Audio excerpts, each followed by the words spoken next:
Hello bachcho, let's read out the question first.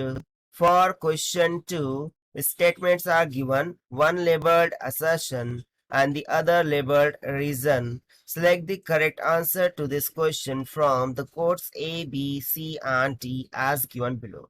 तो simply हमें यहाँ पर दो स्टेटमेंट्स गिवन है असर्शन एंड रीजन के अकॉर्डिंग, और हमें जो राइट ऑप्शन है आउट ऑफ दिस गिवन 4 वो सिलेक्ट करना है।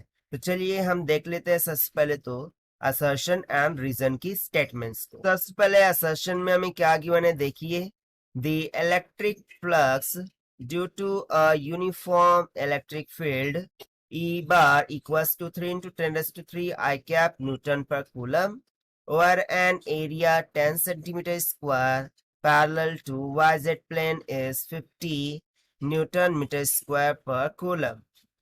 ठीक है, और इसके लिए रीजन क्या बोल रहा है, this is as per Gauss theorem in electrostatics. तो चलिए हम स्टार्ट करते हैं यहाँ सोल्यूशन से, but before of that let's talk about the key concept which we are going to use here for this question. So basically यदि मैं देखूं असर्शन की, सो उसमें किसकी बात हो रही है, इलेक्ट्रिक फ्लक्स की। ठीक है, सो फ्लक्स क्या होता है, flux is the total number of lines of force passing through the given area of surface.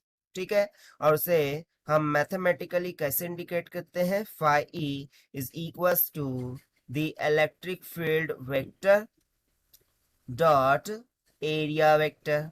Right, हम उसे इस तरीके से इंडिकेट करते हैं। सो बस इसी कॉन्सेप्ट का हम यहाँ पर यूज करने वाले हैं। ठीक है, तो चलिए सबसे पहले तो यहाँ पर देखिए मैं अकॉर्डिंग टू क्वेश्चन जाऊंगा। सो लेट्स सपोज कि कोई स्क्वायर है, ठीक है, क्योंकि यहाँ पर हमें स्क्वायर बोला है। अब स्क्वायर की साइड कितनी गिवन है, 10 सेंटीमीटर। ठीक है, अब ये साइड से इलेक्ट्रिक फील्ड इस तरीके से पास हो रही है, या फिर हम बोल देंगे कि इलेक्ट्रिक फील्ड ई बार इससे पास हो रही है। ठीक है, सो देखिए यहाँ पर जो एरिया है, ठीक है, उसके लिए जो इलेक्ट्रिक फील्ड पास हो रही है parallel to Y Z plane बोला है, parallel to Y Z plane. So ये कैसे हो सकता है, देखिए मैं यदि यहाँ पर 3 कोऑर्डिनेट सिस्टम कंसिडर करूं, so let's say this is X, this is Y, this is Z. So ये वाई जेड प्लेन के पैरेलल, यानी कि ये किस डायरेक्शन में जा रही होंगी, इस डायरेक्शन में। सो ये हो जाएंगी इलेक्ट्रिक फील्ड की direction. Right, okay, actually electric field की डायरेक्शन तो यही है, but it is talking about the area of square. Okay, यानी कि जो एरिया वेक्टर है उसकी डायरेक्शन के बारे में यहाँ पर बोला गया है कि वो वाई जेड प्लेन में है। सो वो भी किस डायरेक्शन में होगा, सेम डायरेक्शन में होगा। ओके, इलेक्ट्रिक फील्ड ऑलरेडी इसी डायरेक्शन में है और एरिया वेक्टर वाई जेड में बोला है, तो वो भी किस डायरेक्शन में आएगा, same to the electric field. ठीक है, अब इतना क्लियर हो गया ना। यदि मैं यहां से सिंपली देखूं, सो हमें इलेक्ट्रिक फील्ड की वैल्यू गिवन है, एरिया हम फाइंड आउट कर सकते हैं, that is area vector this will be equals to ना 10 सेंटीमीटर गिवन है, इसको मीटर में कन्वर्ट करेंगे सो 0.1 मीटर हो जाएगा। और एरिया ऑफ स्क्वायर क्या होता है, साइड का स्क्वायर, राइट, दैट इज 0.1 का स्क्वायर।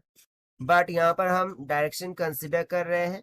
सो देखिए इलेक्ट्रिक फील्ड की डायरेक्शन में उसके लिए आई कैप यूज किया है, सो यहाँ पे क्या आ जाएगा, I cap. So this is equals to 0.01 I cap metre square. So area आ गया, इलेक्ट्रिक फील्ड गिवन थी हमें 3 इंटू 10⁻³ आई का कैप न्यूटन पर कूलम। ठीक है, so by using the formula electric flux due to uniform electric field, वो क्या आ जाएगा, E into A, so this will be equals to 3 into 10⁻³ I cap multiply by 0.01 I cap। सो जब आप इसको मल्टीप्लाई करते हैं तो ये कितना आ जाएगा, 30 इंटू 10⁻⁶, 10⁻³ में से 2 पावर्स यहाँ पर रिड्यूस हो जाएंगे, सो बची एक पावर, सो 3 मल्टीप्लाई बाय 10 कितना हो जाएगा, 30। सो आंसर हमारा क्या आ जाएगा 30 न्यूटन मीटर स्क्वायर पर कूलम के। सो देखिए जो इलेक्ट्रिक फ्लक्स की वैल्यू यहाँ पर आ रही है वो 30 न्यूटन मीटर स्क्वायर पर कूलम आ रही है, बट गिवन क्या है 50 न्यूटन मीटर स्क्वायर पर कूलम। सो इसके अकॉर्डिंग असर्शन क्या हो गया, फॉल्स हो गया। But what about reason? So reason देखिए, this is as per Gauss theorem in electrostatics. So देखिए गॉस लॉ, इसके लिए हमें स्टडी करना होगा। सो गॉस लॉ क्या बोलता है?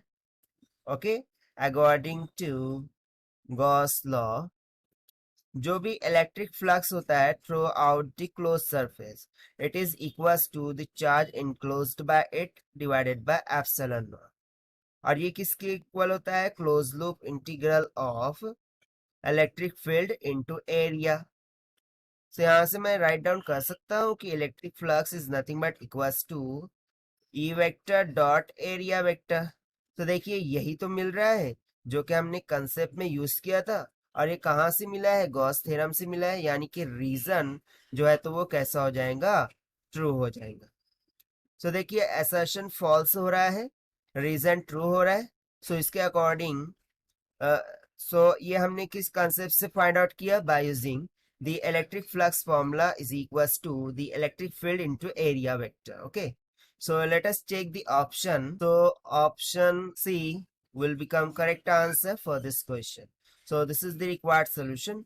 I hope you understood it well. Best of luck. Thank you.